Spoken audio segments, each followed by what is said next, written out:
ஒரே car Tata Nexon fearless plus. அதிலே petrol வேரியண்ட்டும் இருக்குது, இவி வேரியண்ட்டும் இருக்குது. உங்களுக்கு இந்த இவி வேரியண்ட் வேணும் அப்படின்னா இந்த பெட்ரோல் வேரியண்ட்டை விட சுமார் 1 to 1.5 lakhs நீங்கள் எக்ஸ்ட்ரா கொடுக்க வேண்டியதாக இருக்கும்.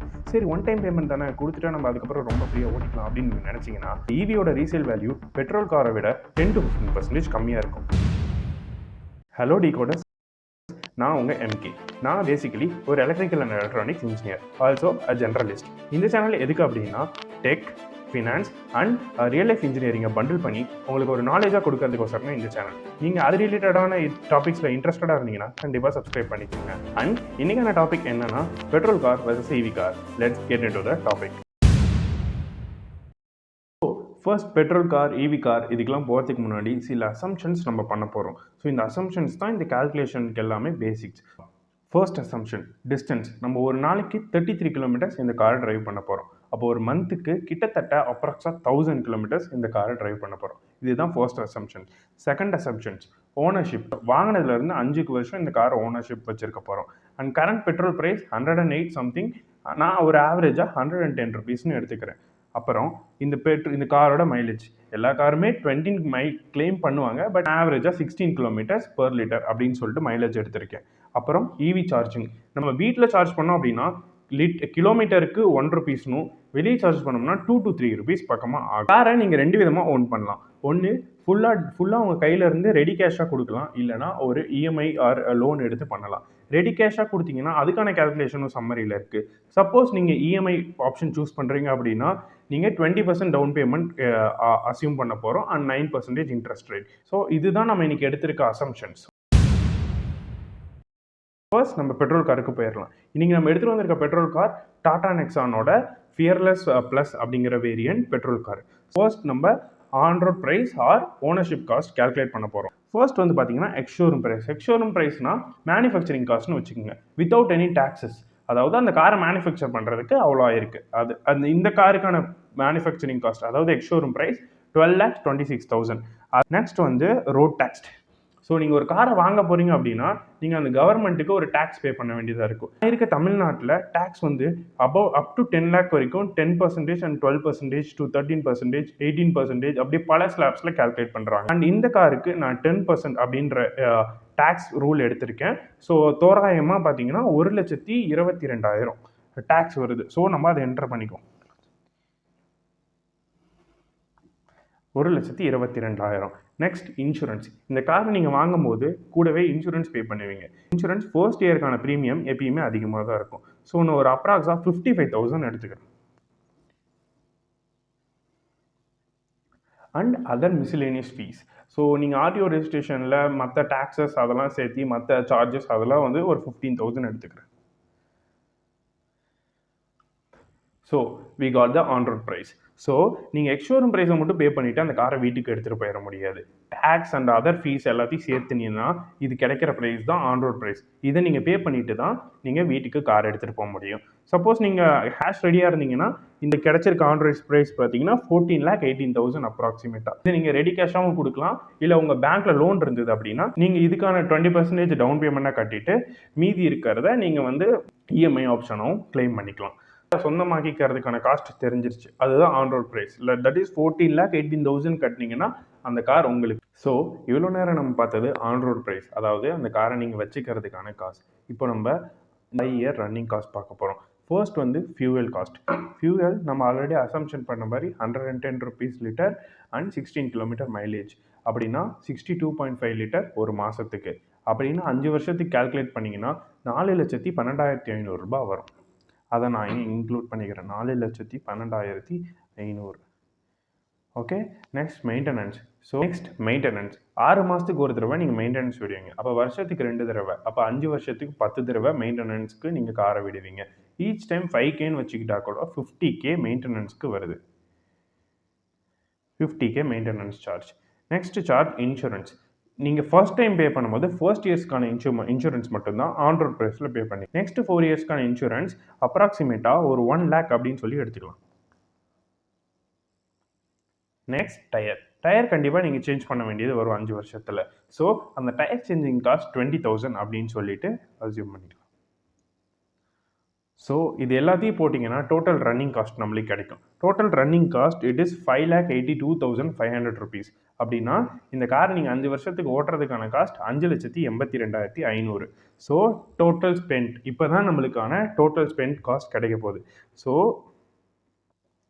நீங்கள் இங்கே பார்த்தீங்கன்னா நம்மளுக்கு டோட்டல் ஸ்பெண்ட் இப்போது நீங்கள் on road price plus 5 year running cost இது ரெண்டுத்தையும் சேர்த்திங்கன்னா நம்மளுக்கு டோட்டல் ஸ்பெண்ட் கிடைக்கும். அப்ராக்சிமேட்டாக 20 லட்ச ரூபாய். நம்ம இந்த காரை நீங்கள் ஓன் பண்ணி அடுத்த 5 வருஷத்துக்கு ஓட்ட போகிறதுக்கான செலவு 20 லட்ச ரூபாய். அண்ட் இதோட ரீசேல் வேல்யூ 5 வருஷம் யூஸ் பண்ணிவிட்டு நீங்கள் விற்க போகிறீங்க அப்படின்னா அப்ராக்சிமேட்டாக 45% to 50% ரீசேல் வேல்யூ நம்மளுக்கு கிடைக்கும். அப்படின்னா நம்மளுக்கு கிட்டத்தட்ட 5,50,000 ரூபாய் ரீசேல் வேல்யூ. அதாவது இந்த காரை 5 வருஷம் கழிச்சு விற்கும் போது 5,50,000 நம்மளுக்கு கிடைச்சிருது. ஸோ இதை மைனஸ் பண்ணிங்கன்னா net cost for owning this vehicle is 14,50,500. இந்த காரை நீங்கள் 5 வருஷத்துக்கு வச்சிருக்கிறதுக்கான மொத்த செலவு 14,50,000.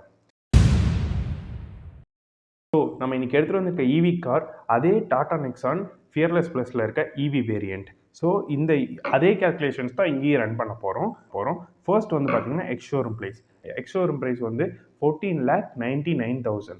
அங்கே பார்த்ததை விட கிட்டத்தட்ட ஒரு 2 லட்ச ரூபாய் அதிகமாக.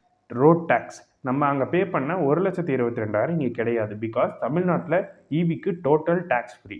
ஸோ 0ன்னு அசியூம் பண்ணியிருக்கோம். நீங்கள் உங்கள் ஸ்டேட்டுக்கோ அந்த டைமில் நீங்கள் கரெக்டாக செக் பண்ணிக்கோங்க. நெக்ஸ்ட் வந்து இன்சூரன்ஸ். அங்கே நம்ம 50,000 யூஸ் பண்ணிடுவோம் இன்சூரன்ஸ். பட் இவிக்கான ஃபர்ஸ்ட் இயர் ப்ரீமியம் கொஞ்சம் அதிகம். ஸோ 65,000 இன்சூரன்ஸ்ன்னு சொல்லி போட்டுக்கலாம். நெக்ஸ்ட்டு ரெஜிஸ்ட்ரேஷனுக்கு 10,000. So total on road price பார்த்தீங்கன்னா 15,74,000 நம்மளுக்கு கிடைக்கிது இவியோட on road price. So next 5 year running cost. இதுக்கான இவி சார்ஜிங் காஸ்ட் எவ்வளோன்னு ஃபர்ஸ்ட்டு பார்த்துடலாம். Charging cost 60,000. எப்படின்னு கேட்டிங்கன்னா நம்ம அசியூம் பண்ணபடி ஒரு மாதத்துக்கு 1000 கிலோமீட்டர். அப்போ ஒரு வருஷத்துக்கு 12,000 கிலோமீட்டர். அப்படியே இன்ட்டு 5 பண்ணிங்கன்னா 60,000 கிலோமீட்டருக்கு ₹1 போட்டிங்கன்னா 60,000. Next maintenance 15,000. அந்த பெட்ரோல் காரை விட இங்கே மெயின்டெனன்ஸ் ரொம்ப கம்மி. ஏன்னா அங்கே ஆயில் மாற்றுவாங்க, அந்த மாதிரி நிறைய வேலை இன்ஜினில் இருக்கும். பட் இவி காரில் அந்த மாதிரி மெயின்டெனன்ஸ்க்கான செலவு அவ்வளோவா கிடையாது. நெக்ஸ்ட் அதே மாதிரி 2 to 4 இயர்ஸ்க்கான இன்சூரன்ஸை இங்கே நம்ம வந்து ஆட் பண்ணணும். அதுக்கான இன்சூரன்ஸ் 1,20,000 அப்படின்னு சொல்லிட்டு ஆட் பண்ணிக்கிறோம். அதே மாதிரி ஒரு 3 to 4 இயர்ஸ் கழிச்சு நம்ம டயர் சேஞ்ச் பண்ண வேண்டியது வரும். அதோட காஸ்ட்டையும் இங்கே ஆட் பண்ணிக்கலாம். ஸோ இது எல்லாத்தையும் ஆட் பண்ணிவிட்டு கடைசியாக பார்த்தீங்கன்னா டோட்டல் ரன்னிங் காஸ்ட் பார்த்தீங்கன்னா 2,15,000 நம்மளுக்கு ரன்னிங் காஸ்ட்டாக கிடைக்குது. ஸோ இப்போ இதோட நெட் காஸ்ட் பார்ப்போம். இப்போ நீங்கள் வந்து on road price plus 5 year running cost add பண்ணிங்கன்னா 17,89,000 ரூபாய் டோட்டல் காஸ்ட் நெட் காஸ்ட் கிடைக்குது. இதோட நெக்ஸ்ட் இதுலேருந்து நம்ம ரீசேல் வேல்யூ மைனஸ் பண்ண போகிறோம். அந்த ரீசேல் வேல்யூ பெட்ரோல் வேரியண்ட்டோட கம்மியாக தான் இருக்கும். பிகாஸ் பெட்ரோல் கார் இன்ஜின் இருக்குது. அதில் நம்ம ஃபால்ட் ஆச்சுன்னா ஈஸியாக சர்வீஸ் பண்ணிக்கலாம். பட் இவி காரோட மெயினே பேட்டரி தான். பேட்டரி வந்து நீங்கள் அவ்வளோ சீக்கிரம் சர்வீஸ் பண்ண முடியாது. பேட்டரி சைக்கிள்னு சொல்லிட்டு இருக்கு. ஸோ எத்தனை டைம் நீங்கள் ரீசார்ஜ் பண்ணுறீங்க, ரீசார்ஜ் பண்ணுறீங்க, அதை பொறுத்து அதோட லைஃப் வேரி ஆகும். ஸோ இப்போ பேட்டரிக்கு 8 இயர்ஸ் வாரண்ட்டி அப்படின்னா நீங்கள் 5 வருஷம் யூஸ் பண்ணிட்டீங்க. இன்னும் 3 வருஷம் தான் உங்ககிட்ட இருந்து வாங்க போகிறவங்க யூஸ் பண்ண முடியும். ஸோ அதனால் அந்த இடத்துல வந்து ரீசேல் வேல்யூ கம்மியாகுது. அப்ராக்சிமேட்டாக 35 to 40% நான் இங்கே வந்து அந்த மாதிரி யூஸ் பண்ணியிருக்கேன். ஸோ 5 லட்ச ரூபாய் ரீசேல் வேல்யூன்னு போட்டால் ஸோ நம்மளுக்கான டோட்டல் காஸ்ட் வந்து 12,89,000. நம்ம இந்த வீடியோட எண்டுக்கு வந்துட்டோம் கிட்டத்தட்ட. ஸோ இப்போ நம்ம 2 காரையும் சம்மரைஸ் பண்ணிடலாம். Which is owning better, like which is giving us profit. So நம்ம சம்மரி சார்ட்குள்ளே போயிடலாம். ஃபர்ஸ்ட் பெட்ரோலோட நெட் காஸ்ட் வந்து 14,50,500. அதாவது நீங்கள் ஒரு பெட்ரோல் காரை வாங்கி அடுத்த 5 வருஷம் அதை ஓட்ட போகிறீங்க அப்படின்னா உங்களுக்கு 14,50,500 ரூபாய் செலவாகும். ஓகே. நெக்ஸ்ட் இவி காஸ்ட். ஒரு இவி காரை வாங்கி ஓட்ட போகிறீங்க அப்படின்னா 12,89,000 செலவாகும். ஸோ இவி வந்து உங்களுக்கு 1,61,500 ரூபாய் சேவ் பண்ணி கொடுக்குது. அதாவது நம்மளுக்கு என்ன தெரிய வருதுன்னா இவி கார் தான் உங்களுக்கு ப்ராஃபிட்டபிள். இந்த சுச்சுவேஷனில் 1,61,500 ரூபாய் உங்களுக்கு சேவ் பண்ணி கொடுக்குது. This is for ready cash. நீங்கள் லோன் போடாமல் ரெடி கேஷாக கொடுத்துருந்தீங்க அப்படின்னா 1,61,500 ரூபாய் உங்களுக்கு சேவ் பண்ணி கொடுக்குது. ஒருவேளை நீங்கள் இஎம்ஐயில் எடுத்திருந்தீங்க அப்படின்னா 20% டவுன் பேமெண்ட்டாக கட்டிட்டு சப்போஸ் நீங்கள் இந்த காரை வந்து இஎம்ஐயில் வாங்கியிருந்தீங்கன்னா தென் தேர் இஸ் சம் சேஞ்சஸ். இங்கே பாருங்கள், நம்ம இப்போ இதில் பார்ப்போம். ஸோ இஎம்ஐ வச்சு போட்டிங்க அப்படின்னா பெட்ரோல் காருக்கான ஆன் ரோட் ப்ரைஸ் 14,18,000. ஆனால் இவிக்கான ஆன் ரோட் ப்ரைஸ் 15,74,000. ஸோ நீங்கள் ஸ்டார்டிங்கில் ஈவிக்கு அதிகமான லோன் எடுக்கிறீங்க. அப்போ அதிகமான லோன் அப்படின்னா அதிகமான இன்ட்ரெஸ்ட் ஃபார் ஈவி.